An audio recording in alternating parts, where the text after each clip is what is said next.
Well, first I'd just like to welcome you to Middletown Tube Works on behalf of the employees and all of you that have come here today. On very short notice to make this roundtable possible. So, Middletown Tube Works, we've been here since 1993. We are a family-owned business. We're second generation. So we now have 3 divisions. We've got one in Shelby, Ohio, one here in Middletown, obviously, and one in Alabama. So these are our employees behind us. We get a huge round of applause for taking care of and cleaning everything. Thank you. I guess this is a round table, so you guys will be able to ask questions as well. And I'll start with the first question. I guess my main thing is just products going to Mexico and your father's plan and his team's plan for how we are bringing manufacturing back. So if you just want to address that. Thank you. And first of all, thank you for an amazingly gracious host. So I appreciate it, and it was a fascinating experience for me. I have a few day jobs, but this was definitely a unique experience. So, and thank you all. What you do is amazing here, and hopefully I have an opportunity to see a lot more of it. But really, I wanted to take this opportunity to come here. Obviously, Ohio is a place that is very meaningful to my father on a personal level. He actually got his early start in business in Cincinnati, but also as a broader part of the campaign and so many of the central themes. You just mentioned one of them that are core to his platform, and that are things that are echoed throughout his message as he tours the country. He's going to be spending a lot of time here in Ohio. I've already been here with him a couple of times, but really this was an opportunity for me to come down and do a little less talking and a lot more listening to hear from so many amazing business owners. It's been a real passion of mine, my professional life, to encourage and empower through the work that I'm doing, female entrepreneurships and women-owned businesses. So it's a real honor to meet all of you and just to learn a little bit more about your individual businesses and what specifically you see as the major challenges facing you today. And also opportunities as well. So I'd love to hear a little bit from each and every one of you, and obviously I'll bring that message home with me, and I just really appreciate you all taking the time. Absolutely. Let's start, Sherry. Great. Ivanka, I of all people want to elect a woman president, but I can't do it this year. I can't do it for Hillary. We need, being in a business, I went to an all-women's college. My sister and I are the first women co-presidents of our family business that our father started in manufacturing, CNC parts. She's in operations and I'm in finance. But we need someone like Donald Trump to be a strong leader to help negotiate the bad trade deals. How are you communicating to women that this is more important than just giving Hillary her term? Yeah. Well, I really think about women's issues as really being the issues that confront the country, generally speaking. So I recoil a little bit, and certainly there are issues that affect all of us, and we've put forth a very robust plan to address childcare, which is a family issue, not a women's issue, but disproportionately affecting women who are entering or re-entering the workforce. But really all issues are women's issues, and jobs is a priority. I think, common sense trade deals, advocating for America first, understanding the broader context of which we now are doing business with, and ensuring that we have a tax code and tax rates that enable us to be competitive with the world at large, because the reality is we're all doing business on a global basis, and we're competing on a global basis, and we need to be able to compete, and we need to have a tax code that's dramatically simpler, but that also has corporate rates and personal rates that are in line with the rest of the world to enable us to be able to compete. But some of the things that he talks about and says as it pertains to the negotiation of deals with foreign countries and groups of countries are just grounded in pragmatic common sense. I mean, they really should be inarguable that every other country is advocating in their own interest, and America needs to be doing the same. A rising tide should lift all ships, but we have to be thinking about ourselves here, and we've suffered a lot, and you see it in communities throughout Ohio and throughout the rest of the country. You've seen the loss of jobs, you've seen the erosion of the manufacturing base, and I think his solution, starting with negotiating strong, competent, thoughtful trade deals, or renegotiating, where in many cases we have trade deals being regularly violated at no penalty. I mean, enforcement of existing deals and pragmatic new ones is really a core part of his platform. And I have no doubt, I have the unique experience of knowing my father in two very different capacities, as a dad, obviously, and he's been a great parent. And I have 3 young children, so I know that's not easy. 10 years ago, I would have said, of course, great dad. But now I know, that's no easy feat. But also as a great visionary and as a great business builder. He's employed tens of thousands of people. He's built countless companies, successfully, strong, important businesses across multiple industries. And he understands the needs of the modern workforce at every level, and also the practical implications for business of decisions, even well-intended ones with unintended consequences.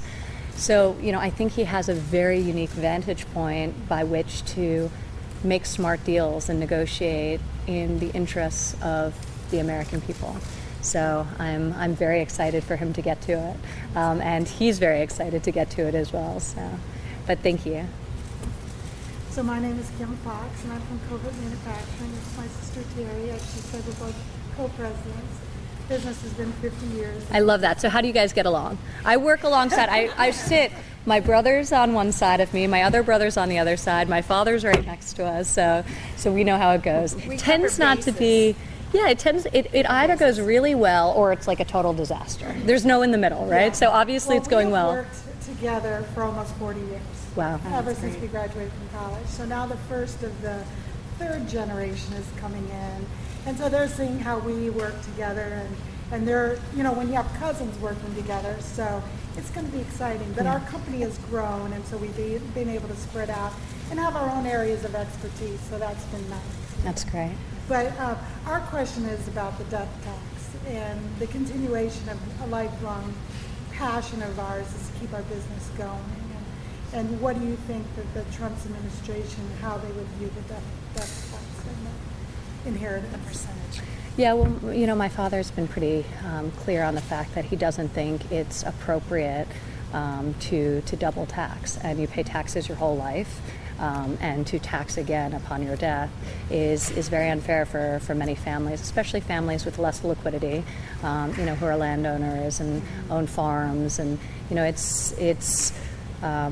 it is a hard thing to deal with, but just fundamentally, he doesn't think it's fair. So he's calling for a total repeal of the death tax. We would support that. Yes, we would. Yeah. Thank you. Okay. What's your My name is business? Paige Benedict with Production 2 Penny in Dayton, Ohio. We're also 3rd-generation manufacturers. And we're so concerned about the future of our employees and my family, my 4 children. Can you address how your father plans to coordinate with the Supreme Court? Well, he's put forth a list of judges from which he'll select, because he felt it was very important. The Supreme Court is in some cases viewed as the single most important decision, and depending on what transpires, the number of perhaps 2, perhaps 3, potentially even more Supreme Court justices would potentially be replaced in the next 4 to 8 years. So it is a decision he takes very seriously. He wanted to put together a flushed out, long enough list so it was fully encompassing, but to ensure that there was no ambiguity in the minds of people as to the type of justices that he would be appointing to the Supreme Court, because it is obviously a core and extremely important issue for, and will, maintaining the court for decades to come. So that's all published on his website, so you can go through the profiles of each of them. But it's an incredibly well-respected and thoughtful group. So, hi. My name is Amy King. I'm with Thompson Steel. We just went through our health insurance renewal, and we were happy with 3%. Our plan is not an Affordable Care Act plan, and we looked at similar plans that were ACA compliant and about 15% more. Yeah. So I guess my concern is next year we are forced to go to an ACA compatible plan. Our people are going to be paying more and not receiving any more benefits. What would your dad do to help us with our insurance costs? Well, I think this is something we're hearing across the country. There's less competition. So many different companies are pulling out of the various affordable care programs and Obamacare across the country, and costs are skyrocketing. So I don't think there's a business owner I've met that hasn't had a similar concern about how it's currently impacting their businesses, or based on the trajectory of costs increase, how it's going to affect the businesses. And it seems to be imploding under its own weight, because in many cases, and in one example in Texas, costs were up north of 60% year over year. So it's not sustainable, and my father recognizes that. He believes that obviously healthcare is important, critically important, and we need to take care of everyone within our society. Especially the people who need it the most. There needs to be a safety net for those individuals, but the current system clearly does not work. There needs to be competition. He's long talked, because it's something as a business owner we've experienced, and probably all of you have experienced, where you want to bid out the insurance, get the best possible insurance at the most competitive pricing, and in some cases you've got one company who's capable of doing it, because there are sort of monopolies within state lines. So just the simple act of eliminating the state lines and enabling companies to compete across the country would move the needle significantly in terms of competitive pricing. But he's got an extensive and comprehensive plan on healthcare, and it's one of the largest costs affecting business owners today, and it's something that has to be dealt with. So I agree with you 100%. Hi. Hi, my name is Lynn Vaughn. I'm with FC Industries, and I'm a second-generation owner of a family business with my two brothers. I love all the family business. That's great. And we're a customer of Shelby Welded Tube, so we're very familiar with this. How's she doing? No complaints? Our guys are going hunting with some of them this week, so they're very happy. Oh, very happy. Yeah. Super. So anyway, my question has to deal with workforce development. One of our major problems in this industry is developing the workforce and having enough skilled trade workers, these guys and gals that make the businesses run. Yeah. What are you doing, or what will you do to encourage that, and to not necessarily make every kid feel like they've got to go to college? Yeah. That there are skilled trades that are very viable, great industries, and you can build family wealth on that as well. So I think it's a very important point. First on the cost of college, it's ballooned. There is this sense of the requirement of a college degree, which is not helpful, I think. But an emphasis on vocational education is critical, and for the last couple of decades it's really been deprioritized, because there is a need for the skilled labor, and there's less thought into that type of education, and there's less support of it in terms of encouraging it and loans to assist with it. But with the cost of college and the debt burden that graduates experience can be crippling for decades, and then some. So the whole system, it doesn't work. And there's in business, you have to align incentives, and with the government subsidizing the loans and the colleges not being held to account for graduation rates, for there being no penalty for the amount of dropouts, for the success of their students following graduation is just fundamentally flawed. So there has to be, so costs keep going up. Colleges aren't being held to task in terms of their actual performance. And so you've got this vicious cycle. At the same time, you have apprenticeship and vocational training taking very much a backseat in terms of federal policies that support and encourage that type of education. So I think just generally there needs to be a just massive overhaul of higher education and a focus on vocational training. We have time for one more. They're giving me a signal. So if I can get one more. Hi. Hi, thank you so much for being here and answering all these questions for us. No, it's a pleasure. Thank you. We have a family-owned business as well. Sister, brother-in-law, my husband. Thank goodness I don't work directly with my husband, so it works.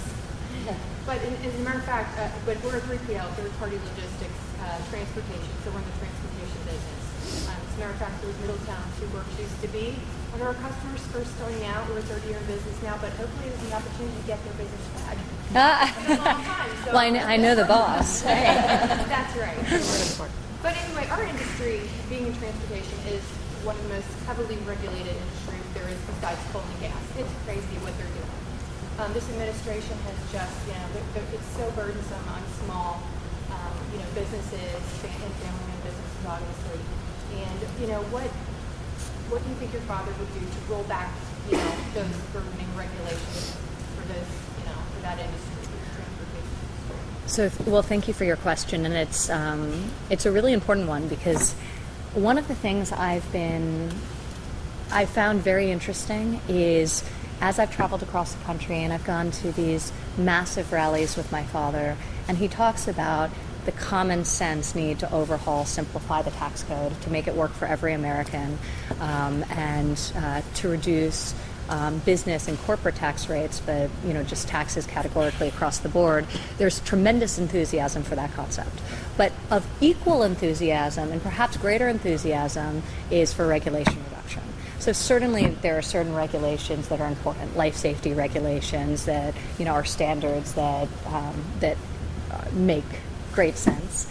But the layers and layers and layers of sort of one-size-fit-all regulation is having a tremendous stifling effect on businesses. And for small business owners to open a business, you almost need to be a rocket scientist. The amount you have to spend in legal fees and consulting with lawyers, in the levels of permits, and just layers and layers. So going around the country, just the enthusiasm about relief from the regulatory burden is enormous, because it really is dampening that spirit of entrepreneurship. And we speak to so many small business owners, who have restaurants that have been in business for generations, and their margins are just getting eroded. And they're one more DC imposed regulation away from having to close down because they just can't make it work anymore, or it's just become so stifling that it's just not worth it anymore. So they close up shop and they say, I prefer to work for somebody as opposed to be an employer at this point. So it's an enormous problem, and this has been decades of just additions. So my father is very big on regulatory reform and on a massive decrease in regulations that are impacting negatively so many businesses. So that's something he speaks about very often, and it's one of those examples of just common sense changes that can be made if somebody has the motivation, the interest in doing so, and is beholden to nobody, but the American people. And that's a big one. You know, an independence from the special interests and the lobbyists who, you know, sort of have their finger in each of these areas and their thumbprint on all of these regulations. Good. Thank you. For giving me the sign that we need to. You need to go. Yeah, here Well, you thank go. you guys and ladies. I appreciate it, and thank you all for being here. This has been amazing. So I appreciate it. Thank you, and thank you to my great host.